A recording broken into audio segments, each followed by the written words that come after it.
मंडळी नमस्कार. आरोग्य संपदा कार्यक्रमाच्या एका नवीन भागामध्ये आपल्या सगळ्यांचं स्वागत. मंडळी, आपलं आरोग्य चांगलं असावं, आपल्याला भरपूर आयुष्य असावं, कुठलाही आजार आपल्याला होऊ नये, कुठलंही दुखणं आपल्या मागे लागू नये किंवा कुठल्याही प्रकारचं औषध आपल्याला घ्यावं लागू नये असं आपल्या प्रत्येकाला वाटत असतं. मला वाटतं, तुम्हाला वाटत असेल. पण मंडळी, निरामय आरोग्य इतकं सहज मिळतं का? तर नक्कीच नाही. त्याच्याकरता काहीतरी करावं लागतं. मंडळी, आयुर्वेदामध्ये याच्यामध्ये फार सुंदर उपचार सांगितला आहे. तो आहे योग आणि प्राणायाम. आजच्या आपल्या आरोग्य संपदा कार्यक्रमाचा मंडळी विषय हाच आहे, योग निरामय जीवनाची गुरुकिल्ली. आंतरराष्ट्रीय योग दिनाचं निमित्त आहे आणि त्या निमित्ताने आरोग्य संपदा कार्यक्रमामध्ये आपण निमंत्रित केलेलं आहे डॉक्टर सचिन उपलंचीवार यांना. डॉक्टर साहेब, खूप खूप स्वागत आपलं या कार्यक्रमामध्ये. धन्यवाद सर. आणि मंडळी, डॉक्टर सचिन उपलंचीवार सर हे नागपूरच्या गव्हर्नमेंट आयुर्वेद कॉलेजमध्ये असिस्टंट प्रोफेसर आहेत. 13 वर्षांचा त्यांना अनुभव आहे शिक्षकीचा. त्याचप्रमाणे राष्ट्रीय आंतरराष्ट्रीय अशा अनेक सेमिनार्समधून त्यांनी आपले प्रबंध सादर केलेले आहेत. आकाशवाणी दूरदर्शनच्या माध्यमातूनही ते घराघरात यापूर्वीही पोहोचलेले आहेत. योग प्राणायाम या विषयावर त्यांनी मार्गदर्शन केलेलं आहे. आणि मला तुम्हाला सांगायला आवडेल की राज्य आणि केंद्र सरकारनं वेगवेगळ्या पोर्टलसाठी नोडल ऑफिसर म्हणून त्यांची नियुक्ती केलेली आहे. तर असं एक अत्यंत हरहुन्नरी व्यक्तिमत्व, योगतज्ञ आज आपल्या स्टुडिओमध्ये आलेले आहेत. तर मंडळी, काय आहे निरामय आरोग्याची गुरुकिल्ली, आपण त्यांच्याकडून समजून घेऊयात. डॉक्टर साहेब, परत एकदा खूप खूप स्वागत. आणि मुलाखतीच्या अगदी सुरुवातीला आपण आता आंतरराष्ट्रीय योग दिवस आहे आणि योग दिवसाचं या वर्षीचं 2026चं जे स्लोगन आहे, म्हणजे ज्याला घोषवाक्य आपण म्हणतो, ते खास करून वृद्धत्व हे त्यामध्ये अधोरेखित केलं गेलं आहे. तर आम्हाला आंतरराष्ट्रीय योग दिनाच्या संकल्पनेबद्दल तर सांगाच, पण या स्लोगनबद्दल पण सांगा आम्हाला. नक्कीच सर. कसं आहे की आपल्याकडे भारत देशामध्ये भारताने सर्वप्रथम ही सुरुवात केलेली होती. आंतरराष्ट्रीय जे युनो असतं, म्हणजे युनायटेड नेशन ऑर्गनायझेशन, त्यांना सांगण्याकरिता की योगाचं महत्त्व काय आहे. बरोबर. तर यावर्षीची जी थीम आहे किंवा यावर्षीचं जे घोषवाक्य आहे ते योगा फॉर हेल्दी एजिंग, म्हणजे निरोगी वृद्धत्वाकरिता योग. आतापर्यंत दरवर्षी वेगवेगळ्या विषयांवर लक्ष केंद्रित करण्याकरिता केंद्र शासनाने वेगवेगळे विषय दरवर्षी योगाच्या निमित्ताने आंतरराष्ट्रीय योग दिनाकरिता निवडले. दरवर्षीचं घोषवाक्य म्हणजे वेगवेगळं विषय निवडले जातात. बरोबर. तर यावर्षी योगा फॉर हेल्दी एजिंग हे विशेष आहे, कारण आपल्याला माहिती आहे की आपण आपल्यापैकी सगळेच जण एक दिवस म्हातारे होणार आहोत.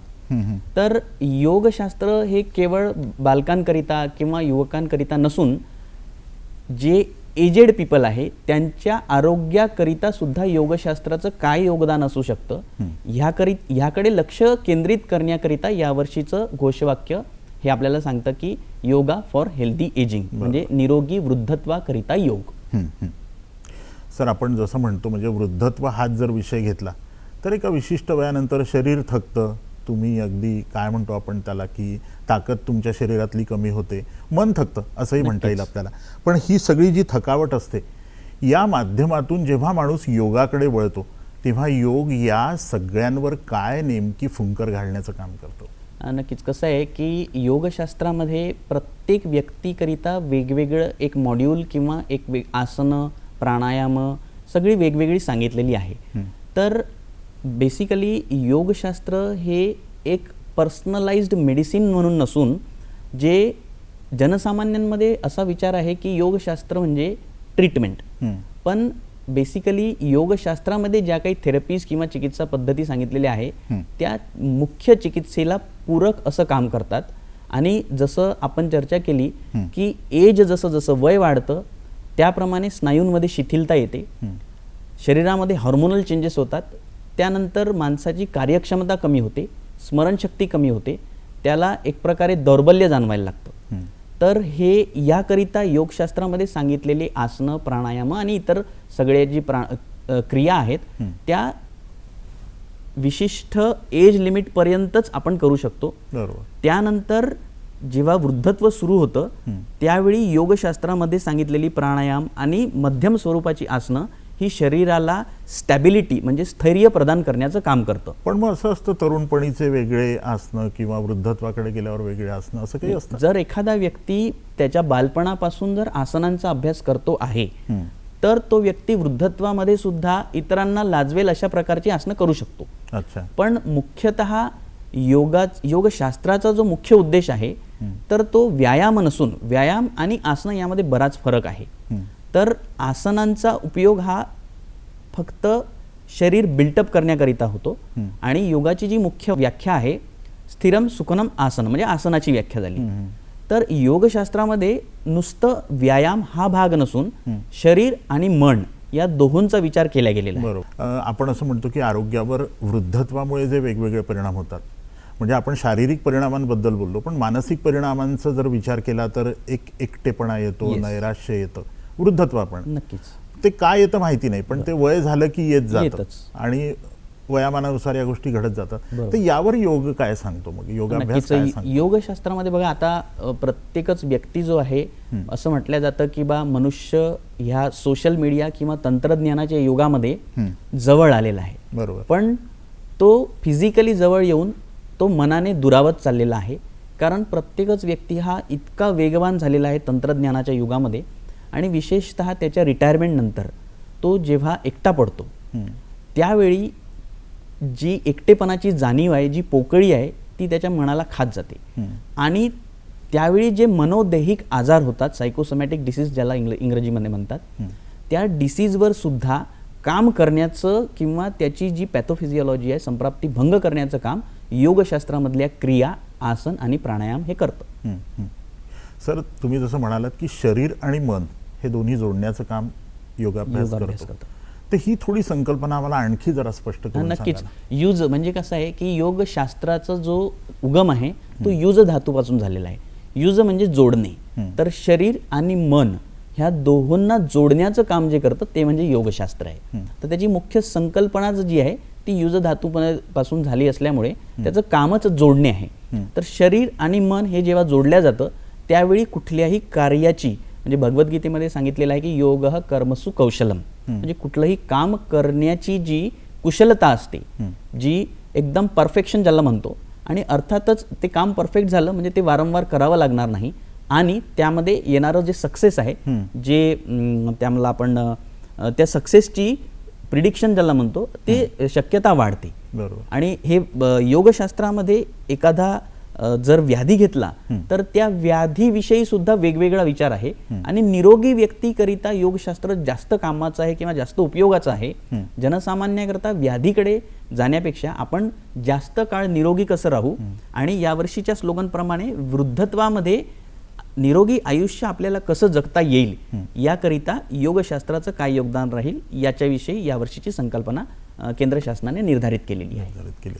म्हणजे आपण जे म्हणतो की prevention is better than cure, म्हणजे तुम्ही आजारी होऊन औषध घेण्यापेक्षा आजारी पडूच नाही याच्याकरता काळजी घ्या. म्हणजे मी सुरुवात जशी केली होती नक्कीच की याच्यामध्ये योगामध्ये ते दिलेलं आहे.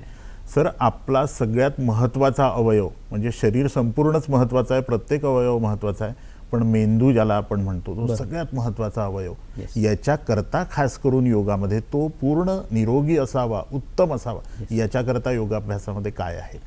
नक्कीच. कसं आहे की जसं गाडी असते, गाडीचा ड्रायव्हर जो असतो तो ड्रायव्हर जसं सांगेल तशी ती गाडी जात असते, जिथे ब्रेक मारेल तिथे थांबेल. तसंच त्याच प्रकारे मेंदू जो आहे तो शरीराचा सगळ्यात महत्त्वाचा अवयव असतो. तर मेंदूकरिता विशिष्ट आसनं, प्राणायाम, ध्यान ही सगळी योगशास्त्रात सांगितलेली आहे. आणि योगाभ्यासामुळे काय होतं की मेंदूचं जे नियंत्रण असतं शरीर अवयवांवर त्या शरीर अवयवांवर नियंत्रण करण्याची जी प्रणाली असते, जी सिस्टम असते, ती असते हॉर्मोनल सिस्टम. तर आसनांमुळे, प्राणायामांमुळे हॅपी हार्मोन जसं सेरोटोनिन, एन्डॉर्फिन ही केमिकल्स असतात, त्याला हार्मोन म्हटलं जातं. ती सिक्रीट झाल्यामुळे जसं ध्यान आहे, तर ती हॉर्मोन्समुळे मनुष्याला आनंदी राहण्याकरिता, आता सर्वसामान्यांना आनंदी राहणं म्हणजे ही फिलिंग असते, पण मेडिकल सायन्समध्ये त्याला बघितल्या जातं हॉर्मोनच्याच दृष्टिकोनातनं. तर ती हॉर्मोन सिक्रीट होण्याकरिता या आसनांचा, प्राणायामांचा, ध्यानाचा अभ्यास योगाभ्यासामध्ये जो सांगितलेला आहे तो याच्यामुळे मेंदूवर कार्य करतो आणि त्यामुळे जी आपल्याला साध्य व्हायचं असतं आनंद, तो साध्य होण्याकरिता मदत होते. म्हणजे खास करून ते सिक्रीट होत जातात, सिक्रीट होत जातात हार्मोन. आणि काय हार्मोन असतो ते? म्हणजे सेरोटोनिन, एन्डॉर्फिन असं हे हार्मोन असतं की त्या आसनांमुळे, त्या प्राणायामामुळे, ध्यानामुळे आणि विशेषतः जसं ओंकार चॅन्टिंग आहे, भ्रामरी प्राणायाम आहे, याचा आपल्या मेंदूंवर त्या जे साऊंड वेव्ज असतात त्या साऊंड वेव्सचा परिणाम होतो आणि ती स्टॅबिलिटी माइंडला प्राप्त होते आणि आपलं ध्येय प्राप्त करण्याकरिता, मानसिक शांतीकरिता, आणि मानसिक शांती हे अल्टिमेट योगाचं ध्येय असल्यामुळे ते साध्य करण्याकरिता या सगळ्या योगाभ्यासाचा उपयोग होतो. बरोबर. सर, सध्याच्या काळाचा जर विचार केला आपण तर रक्तदाब आहे, मधुमेह आहे आणि हृदयरोग आहे. तर या 3 खास करून आजारांकरता योगाभ्यासावर कुठला उपचार आहे? नक्कीच. सध्याच्या घडीमध्ये किंवा सध्याच्या युगामध्ये लाईफस्टाईल डिसऑर्डर, पूर्वीचा जो काळ होता तो जंतू संसर्गाचा किंवा इन्फेक्शियस डिसीजचा काळ होता. आता सर्व जो सिनॅरिओ आहे तो बदललेला आहे. आता प्रत्येक घरामध्ये आपल्याला लाईफस्टाईल डिसऑर्डरचा एक व्यक्ती आढळतो. त्याचं मुख्य कारण म्हणजे जीवनशैली, बदललेली जीवनशैली. पूर्वी माणूस उठायचा, सकाळी व्यायाम करायचा किंवा शेतात जायचा, त्याच्या शारीरिक हालचाली ह्या जास्त प्रमाणात होत होत्या. सगळ्या प्रकारच्या कामं घरातल्या महिलांना करावी लागायची, त्याच्यामुळे त्यांचा सुद्धा व्यायाम व्हायचा आणि कष्टाची कामं असायची. अर्थात त्यामुळे काय व्हायचं की जीवनशैलीजन्य आजारांचं प्रमाण जे आहे ते कमी होतं. बरोबर. आता 1990 किंवा त्यानंतरच्या काळामध्ये जीवनशैलीजन्य म्हणजे ज्याला लाईफस्टाईल डिसऑर्डर म्हणतो, डायबिटीज, मधुमेह, हायपरटेन्शन, उच्च रक्तदाब, तर ही आजार हळूहळू वाढायला लागली. बरोबर. तर India is going to be second capital of diabetes, now it is going to be first capital. तर ह्या आजारांकरिता जे मुख्य कारण समजल्या जातं, जसं आपण मधुमेहाचं जर उदाहरण घेतलं तर एस व्यासा युनिव्हर्सिटी आहे, तेथील शोध प्रबंधांमध्ये क्लिअर कट आपल्याला असं बघायला मिळतं की डायबिटीसचं मुख्य कारण जर मूल कारण शोधलं तर ते कुठे ना कुठे झालेला स्ट्रेस ट्रॉमा. बरोबर. म्हणजे त्या ताणतणावामुळे जो फिजिकल होता, जो सायकोलॉजिकल होता, तो सोमॅटिक म्हणजे मनोदैहिक आजार ज्याला म्हणतो, सायकोसोमॅटिक डिसऑर्डर. तर तशाच प्रकारे डायबिटीसचं जे मूल आहे ते सुद्धा ताणतणाव हेच आहे, असंतुलित ताणतणाव. तर ह्या ताणतणाव, आता कसं आहे की ताणतणावा व्यतिरिक्त आपलं आयुष्य राहूच शकत नाही. म्हणजे सध्याच्या काळात नाहीच नाही, बिलकुल नाही. त्यालाच यू स्ट्रेस आणि डिस्ट्रेस असं म्हटलं जातं. तर ताणतणाव असल्याशिवाय विद्यार्थी परीक्षा देऊ शकत नाही, तो पास होऊ शकत नाही, व्यापारी व्यापार करू शकत नाही, शिक्षक शिकवू शकत नाही. तो ताणतणाव असतोच, पण तो ताणतणाव आपल्याला सहन करता येईल अशी क्षमता शरीराची आणि मनाची होईल, यासाठी योगशास्त्र जे ते आपल्याला मदत करतं. त्यामध्ये योगशास्त्रामध्ये सांगितलेली विविध आसनं, त्याच्यानंतर शुद्धिक्रिया, त्याच्यानंतर मेडिटेशन, ह्या सगळ्या प्रकारांमुळे शरीराची जी क्षमता आहे ताणतणाव सहन करण्याची ती वाढते. अल्टिमेटली आपल्याला आजार होत नाही आणि आपण निरोगी वृद्धत्वाकडे वाटचाल करतो. बरोबर. सर, आता ताणतणावाबद्दल आपण बोलतो आहोत, म्हणजे कुठलंही वय घ्या, अगदी बालक मंदिरात जाणाऱ्या मुलालाही ताणतणाव असतो आणि रिटायर झालेल्या व्यक्तीलाही असतो. पण याच्यातून जर स्वतःची सुटका करून घ्यायची असेल, हा ताणतणाव जर त्याला वयोमर्यादाच नाहीये, तर याच्याकरता योगामध्ये काय आहे असं वेगळं? बघा, योगामध्ये बेसिकली सर्वसामान्यांना योग म्हणजे जसं सोशल मीडिया किंवा त्यांना जे विचारलं बऱ्याच साऱ्या वेळी तर तुम्हाला योगाबद्दल काय माहिती आहे, तर ते फक्त उल्लेख करतात आसनांचा, आता थोड्या काही कालावधीपासून प्राणायामाचा.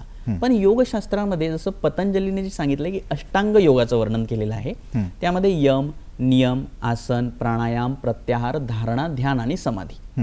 तर ह्या अष्टांग योगामध्ये यम, नियम, आसन हे 3ऱ्या नंबरवर आहे. म्हणजे यम नियम त्याचे पण 5-5 प्रकार असतात की बा शौच संतोष तपस स्वाध्याय ईश्वर प्रणिधानात नियमः. तर ह्या सगळ्या गोष्टींचा अभ्यास करून त्याविषयी माहिती जर जनसामान्यांना मिळाली तर पुढची जी स्टेप आहे आसन, त्याच्यानंतर प्राणायाम, मग धारणा ध्यान समाधी. धारणा आणि ध्यान, ध्यान म्हणजे मेडिटेशन, एखाद्या गोष्टीवर लक्ष केंद्रित करणे. त्यामुळे मनातील विचारांची जी स्पीड आहे, जो वेग आहे तो मंदावतो आणि त्यामुळे माणसाचं मन शांत होतं. अल्टिमेटली त्याला झोप चांगली लागते, त्याचं आरोग्य सुधारतं आणि मग तो त्या सगळ्या व्याधींपासून दूर राहतो आणि अल्टिमेटली वृद्धापकाळामध्ये त्याचं आरोग्य हे एकूणच एकदम सगळं टिकूनच जे राहतं. असंतुलित झालं होतं ते ताळ्यावर येतं, असं म्हणता येईल. सर, आपण एक छोटीशी विश्रांती घेतो आहोत आपल्या कार्यक्रमामध्ये. मंडळी, आरोग्य संपदा कार्यक्रमात आम्ही घेतो आहोत एक छोटीशी विश्रांती आणि विषय खूप महत्त्वाचा आहे. योग ही तुमच्या जीवनातली आरोग्याची गुरुकिल्ली आहे. तर ही गुरुकिल्ली आपल्याला सांगण्याचं काम करतात आहे डॉक्टर सचिन उपलनचीवार सर. तर तुम्ही कुठेही जाऊ नका, बघत राहा आरोग्य संपदा.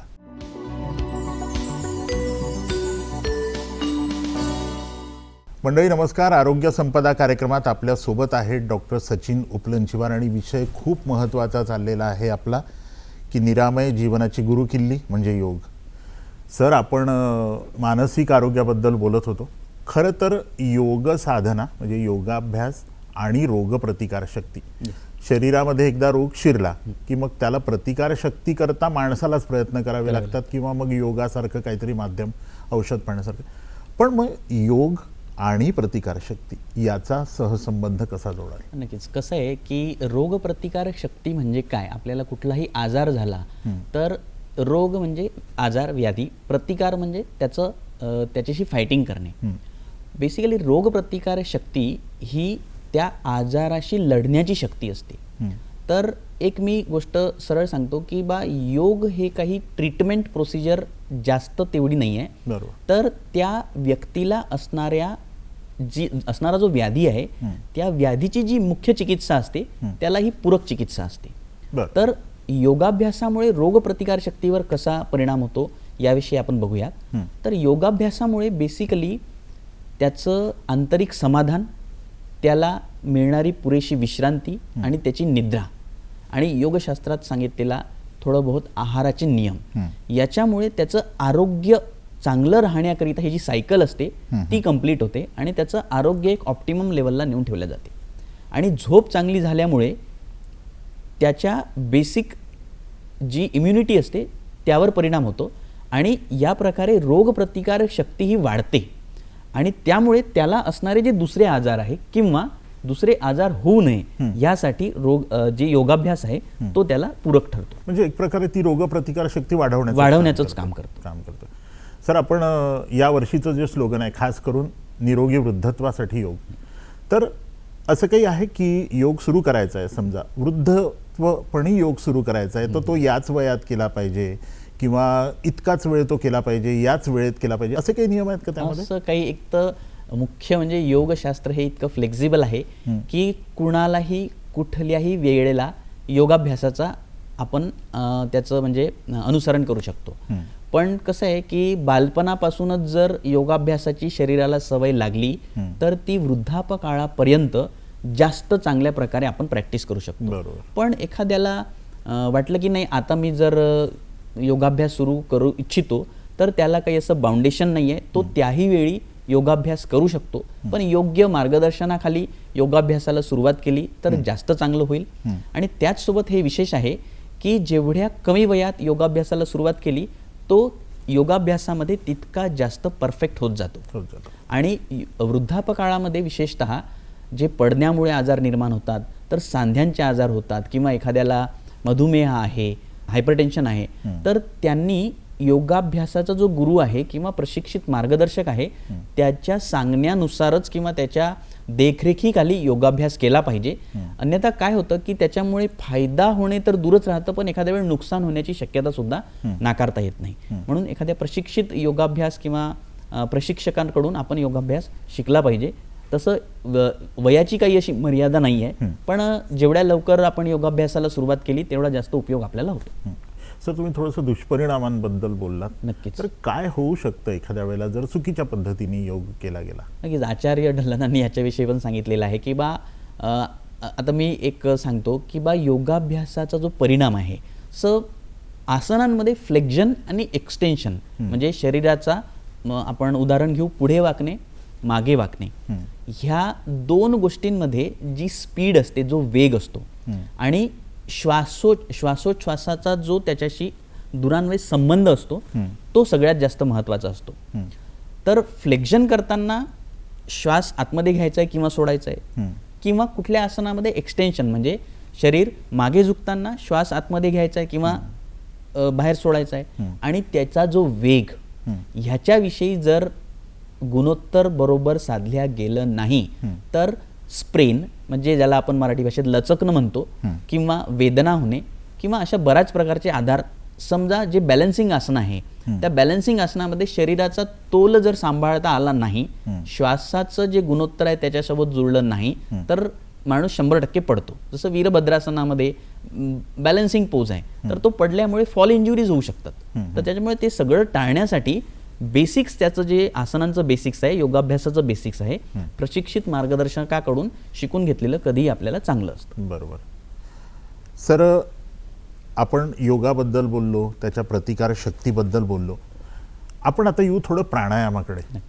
तर प्राणायाम ही संकल्पना आम्हाला सुरुवातीला थोडी समजावून सांगा. नक्कीच. प्राण म्हणजे कसं आहे की प्राण ही एक व्हायटल पॉवर आहे शरीराची. त्या प्राणाला आयाम देणं म्हणजे कसं त्याचा विस्तार करणं. जनसामान्याला आपण श्वास घेतो आहे ही एक व्हॉल्युंटरी क्रिया आहे की इनव्हॉल्युंटरी क्रिया हे सुद्धा कळतं म्हणजे ऐच्छिक क्रिया आहे की अनैच्छिक क्रिया आहे. तर आपला श्वास जो असतो तो उथळ असतो. त्या श्वासाचं म्हणजे पतंजलीने सांगितलं की तत्र श्वास प्रश्वास योर गती विच्छेद प्राणायाम म्हणजे श्वास प्रश्वासाच्या गतीचा विच्छेद करणे. पण तो विच्छेद जो असतो तो वेगळा असतो. तर बेसिकली अनुलोम विलोम प्राणायाम हा सगळ्यात जास्त पॉप्युलर असलेला किंवा लोकाभिमुख असलेला प्राणायाम. बरोबर. तर कुंभक न करता म्हणजे श्वास आतमध्ये न रोखता लांब श्वास घेणे आणि लांब श्वास बाहेर सोडणे यालाच अनुलोम विलोम प्राणायाम म्हणतात. तर ह्या प्राणायामामुळे आपले जी लंग्सची कॅपॅसिटी असते फुफ्फुसांची क्षमता ती क्षमता वाढते आणि अल्टिमेटली आपल्याला श्वासोच्छ्वासामधनं मिळणारं जे ऑक्सिजन आहे त्या ऑक्सिजनचं प्रमाण वाढतं. पुन्हा ते ऑक्सिजन जातं ब्रेनपर्यंत त्याची कार्यक्षमता वाढते. अल्टिमेटली आपल्या संपूर्ण शरीराची कार्यक्षमता वाढते. तर प्राणायाम हा योगशास्त्रामध्ये सांगितलेला एक उत्तम प्रकार आहे जो त्याचे पण वेगवेगळे प्रकार 8 प्रकार आहेत. पण अनुलोम विलोम प्राणायाम भ्रामरी प्राणायाम किंवा मेंदूवर काम करणारे प्राणायाम ह्याचा वेगवेगळ्या जसं विद्यार्थ्यांकरिता आहे मेंदू शांत ठेवण्याकरिता विद्यार्थी जीवनामध्ये बसून अभ्यास करावा लागतो. तासनतास बसण्यासाठी जी स्टॅबिलिटी लागते ती आसनांमधनं प्राप्त होते आणि ध्यान ग्रहण करण्याकरिता जी मानसिक स्टॅबिलिटी लागते ती प्राणायामामधनं साध्य होते. आतापर्यंत आपल्याकडे असं होतं की बा योग वगैरे करणं हे साधारण एका विशिष्ट वयाच्या नंतर वृद्धत्वाकडे गेलं की पण आता तसं नाही आहे. आता अगदी शाळेपासून योगासनं शिकवली जातात सगळं होतं. तर तरुण ही जी पिढी असते या तरुण पिढीकरता खास असे कुठले योग आहेत की त्यांचा अभ्यासात लक्ष लागावं त्यांचं कॉन्सन्ट्रेशन वाढलं पाहिजे याकरता काय आहे योगामध्ये? बरोबर. तर तरुणपणी म्हणजे जास्तीत बघा विद्यार्थी जीवनामध्ये आपण पहिले विद्यार्थ्यांचं बघू की विद्यार्थ्याला एक ध्येय असतं. ते ध्येय साध्य करण्याकरिता त्याला जसं मनाची क्षमता लागते तशी शरीराची पण क्षमता लागते. तासनतास अभ्यास करण्याकरिता जे स्थैर्य लागतं ते आसनांमधनं आणि मानसिक स्थैर्याकरता प्राणायाम. आता तरुण वर्ग जो आहे तो फक्त काही विद्यार्थीच राहत नाही. तो उद्योजक असू शकतो तो दुसरा काही व्यवसाय करू शकतो नोकरी करतो. तर त्याला एक ध्येय गाठायचं असतं आणि आजचं युग जे आहे ते धावपळीचं युग आहे. म्हणजे जी स्पीड आजपासून 10 वर्षापूर्वी 20 वर्षापूर्वी होती ती आता 10 पट 20 पट झालेली आहे. तर त्यामुळे माणसाला एक प्रकारचा मानसिक ताणतणाव निर्माण होतो. त्याची एकतर फिजिकल स्टॅबिलिटी आणि मेंटल स्टॅबिलिटी ह्या 2 गोष्टी साधणं अत्यंत गरजेचं आहे. तर योगशास्त्रामध्ये सांगितलेले आसनं जसं ताडासन आहे वृक्षासन आहे बैठक स्थितीमधील आसनं आहे. जर एखाद्या व्यक्तीने जास्त प्रयत्न केला तर खूप प्रयत्नानंतर त्याला मयूरासन सारखे वेगळे म्हणजे ज्याला क्रिटिकल आसनं म्हणतो ते पण साध्य करता येतात. पण त्याच्या अगोदर जी साधी आसनं आहे जसं गोमुखासन आहे पश्चिमोत्तानासन आहे पादहस्तासन आहे अर्धचक्रासन आहे बैठक स्थितीमध्ये चक्रासन आहे. ह्या सगळ्या आसनांचा अभ्यास केल्यामुळे जे शरीराला स्थिरत्व प्राप्त होतं त्याच्यामुळे त्याचं फिजिकल आरोग्य पण चांगलं राहतं आणि प्राणायामामुळे त्याचं मेंटल आरोग्य पण चांगलं राहतं आणि अल्टिमेटली युवक जो आहे तो त्याच्या ध्येयप्राप्तीकरता अग्रेसर होतो आणि योगशास्त्राचा फायदा घेऊन तो त्याचं ध्येयप्राप्ती करण्याकरिता त्याला फायदा होऊ शकतो. मला वाटतं सर आपली जी तरुण मंडळी हे बघत असेल निश्चितपणे हे तुम्ही जे व्यायामाचे प्रकार सांगितले योगासनाचे सगळे त्यांनी लक्षात ठेवले असतील. आपण एक परत छोटीशी विश्रांती घेतो आहोत आपल्या आरोग्य संपदा कार्यक्रमामध्ये. मंडळी आपल्यासोबत आहेत डॉक्टर सचिन उपलनचीवार आणि महत्त्वाच्या विषयावर आपण बोलतो आहे योग प्राणायाम या विषयावर. तर तुम्ही मात्र कुठेही जाऊ नका, बघत राहा कार्यक्रम आरोग्य संपदा.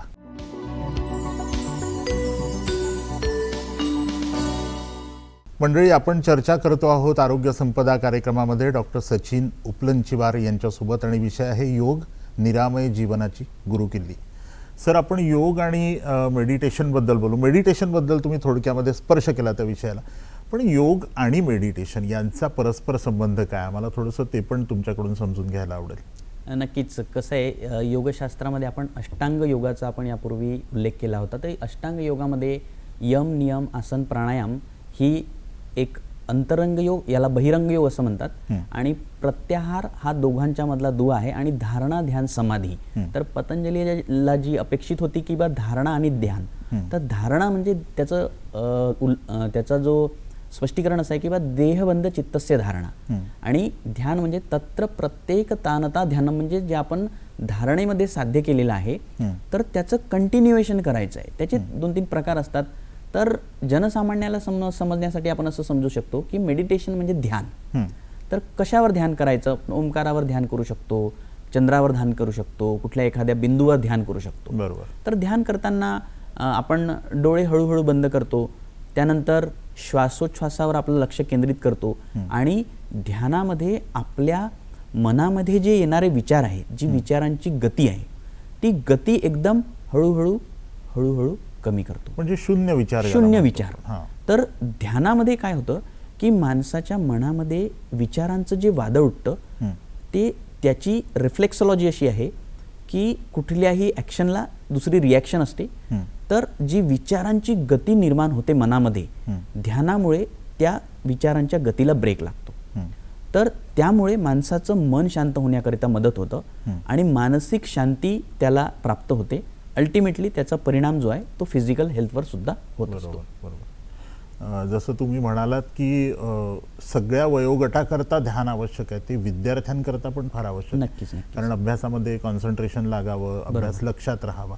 तर विद्यार्थ्यांकरता काय आहे मग ध्यानामध्ये? विद्यार्थी जीवनामध्ये सगळ्यात महत्त्वाचं जे असतं त्याला अभ्यास करण्याकरिता लागणारी फिजिकल स्टॅबिलिटी. तर त्याने त्याकरिता आसनांचा अभ्यास केला पाहिजे. त्याला बैठक स्थितीमधली, त्याच्यानंतर सगळ्या 4ही स्थितीमधली सगळी आसनं, कारण विद्यार्थी जीवनामध्ये तो सगळ्या प्रकारची आसनं करू शकतो. बरोबर. त्यानंतर दुसरं एक असतं भ्रामरी प्राणायाम. तर भ्रामरी प्राणायामांमध्ये आपण भुंग्याप्रमाणे आवाज करतो. तर रिसेंट रिसर्चेस जे आहे ते संशोधन प्रबंध असे सांगतात की बा त्या भ्रामरी प्राणायामामध्ये भुंग्याप्रमाणे जो आवाज करतो आपण, त्या आवाजाच्या साऊंड वेव्हजमुळे मेंदू उद्दीपित होतो आणि मेंदूला जी त्याला स्ट्रोक मिळतो, त्यामुळे त्याचं जे अवेअरनेस असतं, त्याची जी जागरूकता असते ती खूप जास्त प्रमाणात वाढते. त्याचे व्हायब्रेशन्स काम करतात त्याचे. आणि त्यामुळे काय होतं की ज्या विद्यार्थ्याला एखादा अभ्यास करण्याकरिता 4 तास लागत असतील तर ती गोष्ट समजण्याकरिता त्याला 4 तास लागण्याच्या ऐवजी त्याला 2 तास लागतात. बरं. म्हणजे actually this is all about the awareness. तर योगाचं अल्टिमेट एम जे आहे ते अवेअरनेसची जी लेवल आहे ती वाढविणे. तर विद्यार्थी जीवनामध्ये आसनं, भ्रामरी प्राणायाम आणि अनुलोम विलोम प्राणायाम या 3 गोष्टींचा अभ्यास विद्यार्थी जीवनामध्ये अतिशय उपयुक्त ठरतो. क्या बात आहे. सर आतापर्यंत आपण वृद्धत्वातल्या योगाबद्दल बोललो, प्राणायामाबद्दल बोललो, विद्यार्थी तरुण, आता कदाचित आमच्या ज्या महिला वर्ग असतील हा कार्यक्रम बघत असतील त्यामुळे तर आमच्याकरता काहीच सांगितलं नाही आतापर्यंत. तर महिलांकरता असलेली योगासनं, तर हा योगाभ्यास काय वेगळा आहे महिलांकरता? नाही, महिलांचं सर कसं आहे, महिला सुद्धा या समाजाच्या तितक्याच जास्त महत्त्वाच्या घटक आहेत. प्रत्येक घर हे महिलेवरच अवलंबून असतं. आपण ऐकतोच प्रत्येक यशस्वी पुरुषाच्या मागे महिला असते आणि यशस्वी घराच्या मागे पण महिलाच असते. तर कसं आहे सर, महिलाचं, एका स्त्रीचं जीवन एक बाल्यावस्था, युवावस्था, पौगंडावस्था, त्यानंतर गर्भावस्था आणि मग वृद्धत्वावस्था ह्या अवस्थेंमधून जात असतं. तर महिलेकरिता फक्त जी मासिक पाळीचे जे दिवस आहेत त्या मासिक पाळीचे दिवस सोडून इतर दिवशी त्या संपूर्णपणे जी इतर पुरुषांप्रमाणे किंवा इतर व्यक्तींप्रमाणे ती आसनं करू शकते. पण विशेषतः जी फॉरवर्ड बेंडिंगची आसनं आहे, बॅकवर्ड बेंडिंगची आसनं आहे, शशांकासन आहे, गोमुखासन आहे, अशा प्रकारची काही विशिष्ट आसनं असतात ती महिलेच्या आरोग्याकरिता जास्त उपयोगी असतात. बरं. आणि त्या आसनांचा उपयोग जे पेल्विक फ्लोअर असतं त्या पेल्विक फ्लोअरच्या स्ट्रेंथनिंगकरिता होतो आणि त्यामुळे तिला गर्भावस्थेमध्ये सुद्धा फायदा होतो. आणि विशेषतः आता तर प्रेग्नन्सी योगा नावाचं त्याचं ब्रँडिंग झालेलं आहे. प्रत्येक विषयाकरिता वेगवेगळे योगाभ्यास, त्याची मॉड्यूल्स वगैरे वगैरे झालेले आहेत. तर मार्केटिंगकरिता पुस्तकं आलेली आहे, त्याचे वेगवेगळे कोच तयार झालेले आहे. तर योगाभ्यासाचा उपयोग गर्भावस्थेमध्ये केला असता तर त्या गर्भावस्थेमध्ये महिलेला तर उपयोग होतो पण होणाऱ्या बाळाच्या शारीरिक तसेच मानसिक आरोग्याकरिता सुद्धा त्या योगाभ्यासाचा उपयोग हा होऊ शकतो. इतकं त्या योगाभ्यासाचं महत्त्व आहे. म्हणजे महिलांकरिता म्हणून असे काही वेगळी आसनं नाही आहेत. महिलांकरिता वेगळी आसनं आहे, फक्त त्याचा उपयोग जो आहे त्या फक्त पाळींच्या दिवसांमध्ये करू नये. आणि तो जो सेट आहे फॉरवर्ड बेंडिंग आणि बॅकवर्ड बेंडिंगचा आणि सिटिंगचा, त्या आसनांचा सेट सगळ्याच आसनांचा उपयोग काही ना काही प्रमाणात होतो, पण महिलांकरता ह्या आसनांचा उपयोग जास्त प्रमाणात होतो. सर, आपण योगासनांबद्दल बोलतोय. अमुक एखादा त्रास आहे, अमुक एखादी व्याधी आहे, तर अमुक प्रकारचं आसन करता येत नाही किंवा करू नये किंवा अगदी प्रशिक्षित व्यक्तीच्या मार्गदर्शनाने करावं, तर असे कुठले बंधनं असलेले योगासनं आहेत? बरं सर, जेवढी बॅलन्सिंग आसनं आहे त्या आसनांचा अभ्यास जो आहे हा प्रशिक्षित योगाभ्यासी जो व्यक्ती असतो किंवा तुमचा गुरु असेल त्यांच्याकडनंच केला पाहिजे.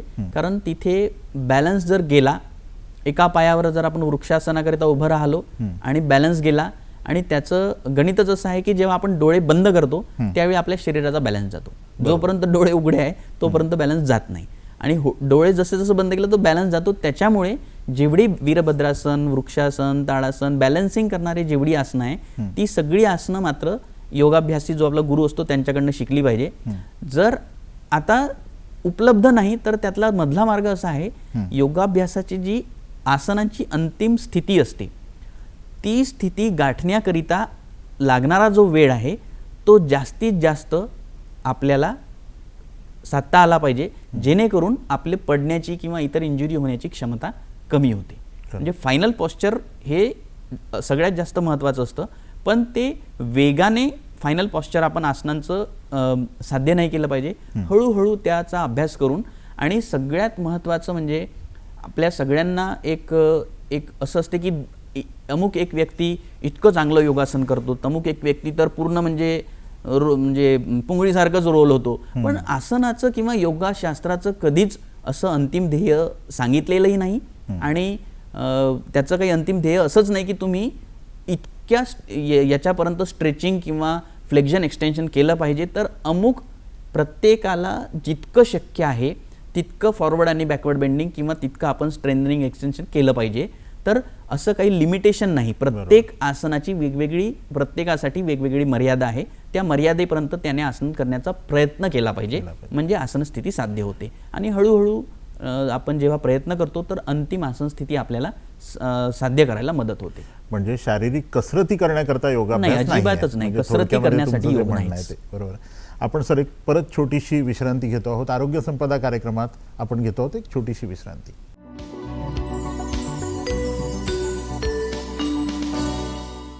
मंडळी, आपण बघता आहात आरोग्य संपदा कार्यक्रम, आणि आपल्यासोबत आहे डॉक्टर सचिन उपलनचीवार. अत्यंत महत्त्वाचा विषय आहे योग, निरामय जीवनाची गुरुकिल्ली. सर, आपण सगळ्याच प्रकारच्या वयोगटातल्या योगाबद्दल आणि प्राणायामाबद्दल बोललो, पण खरं तर आताच्या काळाचा विचार केला, सध्याच्या जीवनशैलीचा जर विचार केला तर ही जी काही धावपळ चालली आहे, सगळेजण धावतात आहे, नुसते कुठे धावतात आहे माहिती नाही पण धावतात आहे. तर ही जीवनशैली आणि योगाभ्यास, तर याच्याबद्दल जर बोलायचं झालं तर या जीवनशैलीत योगाभ्यासाचं महत्त्व काय आहे? नक्कीच. आताची जी जीवनशैली आहे आपण बघतो आहे की अत्यंत प्रत्येक क्षेत्रामध्ये स्पर्धा चाललेली आहे. तर विद्यार्थी असो, उद्योजक असो किंवा कोणीही असो, इव्हन घरगुती महिला जरी असल्या ना तर तिने तो पदार्थ बनवला आणि मी तिने 4 बनवले तर मी कधी 6 बनवू किंवा त्याचं स्टेटस कधी ठेवू. तर एक प्रकारची एक स्पर्धा चाललेली आहे, एकमेकांशी स्पर्धा चाललेली आहे. तर त्यामध्ये काय होतंय की आपल्या अंतर्मनामध्ये एक प्रकारचा स्ट्रेस निर्माण होतो आणि त्या स्ट्रेसमुळे सायकोसोमॅटिक डिसीजेस ज्याला म्हणतात, मनोदैहिक आजार, हे आजार निर्माण होण्याचं मुख्य कारण अशा प्रकारचा आलेला स्ट्रेस आहे, तुलना करत राहणे. तर त्यामुळे आताची जी ही जीवनशैली आहे, आता आपल्याला जे इन्फेक्शियस डिसीज आहे त्याचा काही इरा राहिलेलाच नाही आहे. म्हणजे ते पण असतात पण अत्यंत कमी प्रमाणात असतात. आता जे डिसीजेस आहे, आता जे व्याधी आहे ते आहे या प्रकारचे ताणतणावामुळे निर्माण होणारे व्याधी.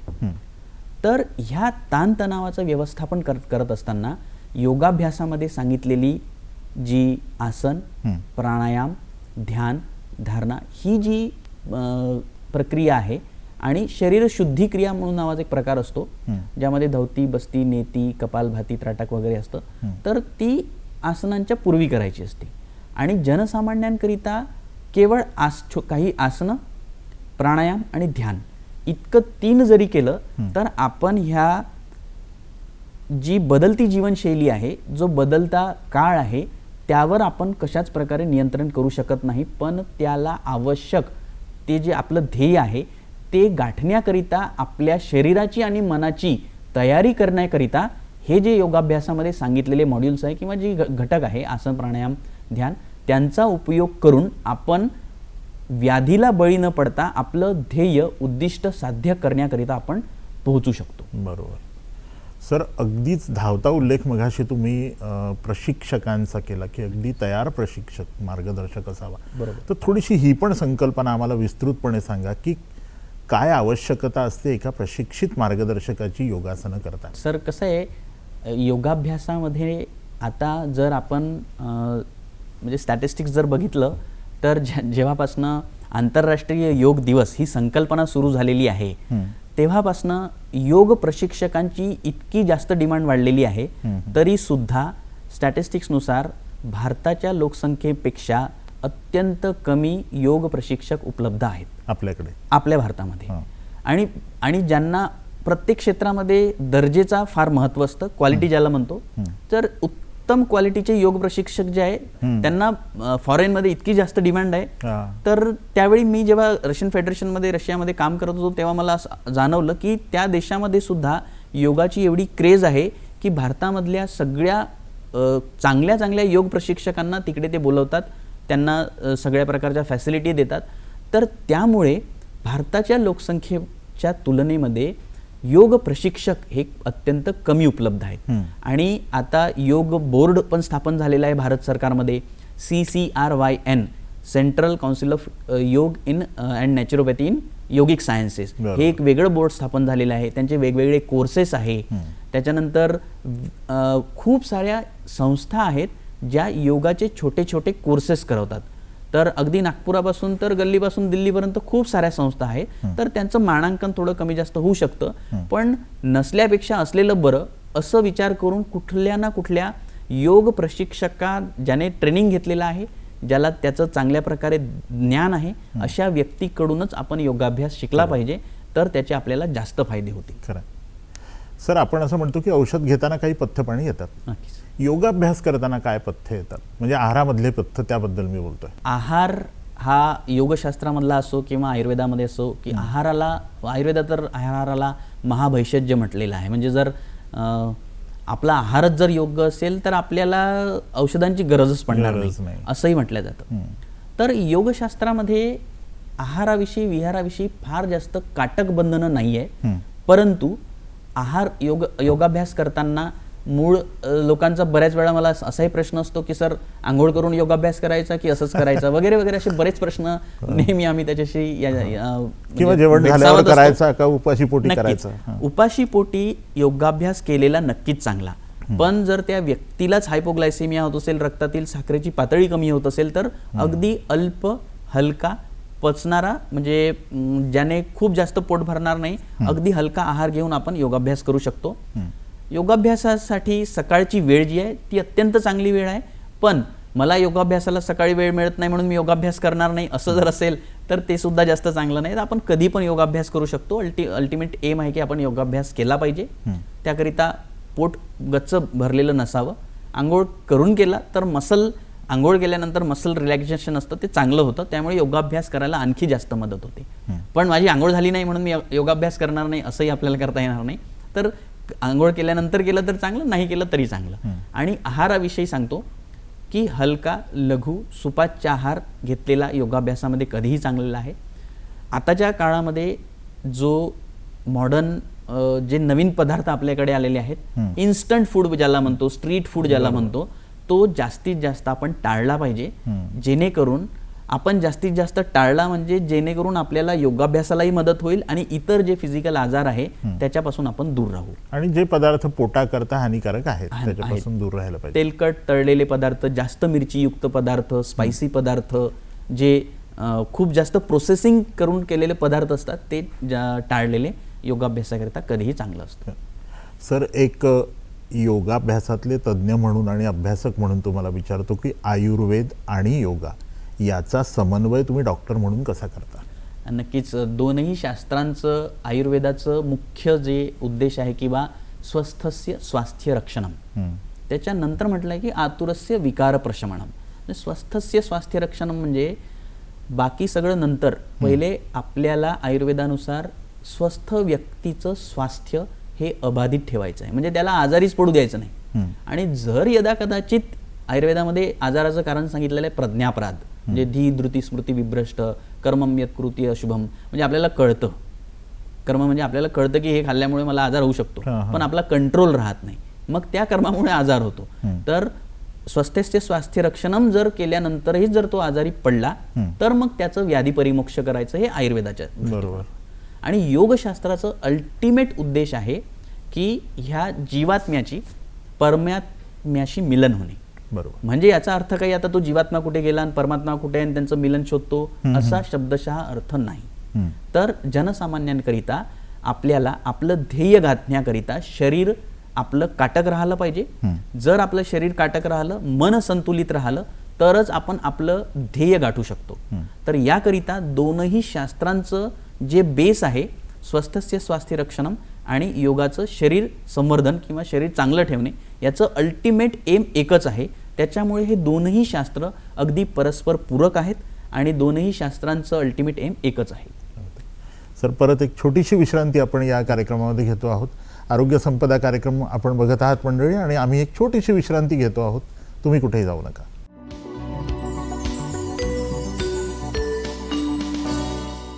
नमस्कार मंडळी, आपण आरोग्य संपदा कार्यक्रम बघता आहात आणि आपल्यासोबत आहेत डॉक्टर सचिन उपलनचीवार.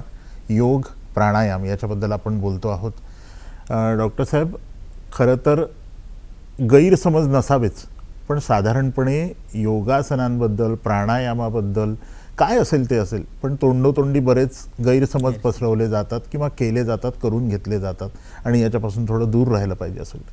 तर या गैरसमजांबद्दल तुम्ही काय सांगा? योगशास्त्रामध्ये बऱ्याच वेळी असं सांगितलं जातं, जो सगळ्यात मोठा गैरसमज मला आढळला किंवा इतरांशी चर्चा करताना समजला किंवा रुग्णांकडनं कळला की मला तेवढं जमत नाही. पण योगशास्त्राचा मुख्य उद्देश हा त्या बॉडीचं कम्प्लीट फ्लेक्शन होणे किंवा तो पूर्ण राऊंड होणे, बेंड होणे असा नसून त्याच्या मनाच्या पातळीवर याची दुसरी एक संकल्पना असते, पंचकोश थिअरी. म्हणजे आपलं शरीर जे असतं हे 5 कोशांचं बनलेलं आहे. आणि तो जो शेवटचा कोश आहे, प्राणमय कोश, मनोमय कोश, अन्नमय कोश, आनंदमय कोश, विज्ञानमय कोश वगैरे वगैरे, तर त्या कोशापर्यंत जाऊन त्याचा इम्पॅक्ट जो आहे तो झाला पाहिजे आणि त्याने मनात विचार केला पाहिजे की मला हे जमेल, आणि त्याच्या शरीराचं त्याने मनामध्ये जो विचार केला त्याचा इम्पॅक्ट त्या शरीरावर ऑटोमॅटिक होतो. बरोबर. हा एक मुख्य गैरसमज. दुसरा एक गैरसमज, बरेच सारे लोक योगशास्त्राला एखाद्या विशिष्ट धर्माशी जोडण्याचा प्रयत्न करतात, पण असं योगशास्त्राच्या कुठल्याही पुस्तकामध्ये मलाही वाचण्यात नाही आलं किंवा शिकण्यातही आलं नाही की बा योगशास्त्र एका विशिष्ट धर्माशी निगडीत आहे. बरोबर. असं काहीही नाही. राहिला प्रश्न योगशास्त्रामध्ये मांसाहार चालतो किंवा नाही, योगशास्त्रामध्ये शाकाहारीच राहिलं पाहिजे का, असं काही फारसं त्याच्यामध्ये बंधनं नाहीत. योगशास्त्र हे अत्यंत फ्लेक्झिबल शास्त्र आहे. त्यामुळे योगशास्त्र हे प्रत्येकजण योगशास्त्राचा अभ्यास करू शकतो. त्यामध्ये सांगितलेले जी अष्टांग योगाची जी घटक आहे त्याचा अभ्यास करू शकतो, आसन प्राणायाम, तर एक अगदी सगळ्यांनाच करता येईल असं हे योगशास्त्र आहे. तर तरुण पिढीला थोडासा वेगळा संदेश जर द्यायचा असेल तर तुम्ही काय द्याल आजच्या निमित्ताने? नक्कीच.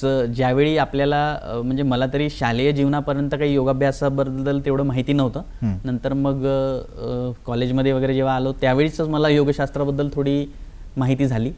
तर आपल्याला माहिती आहे की भारत देश हा तरुणांचा देश आहे.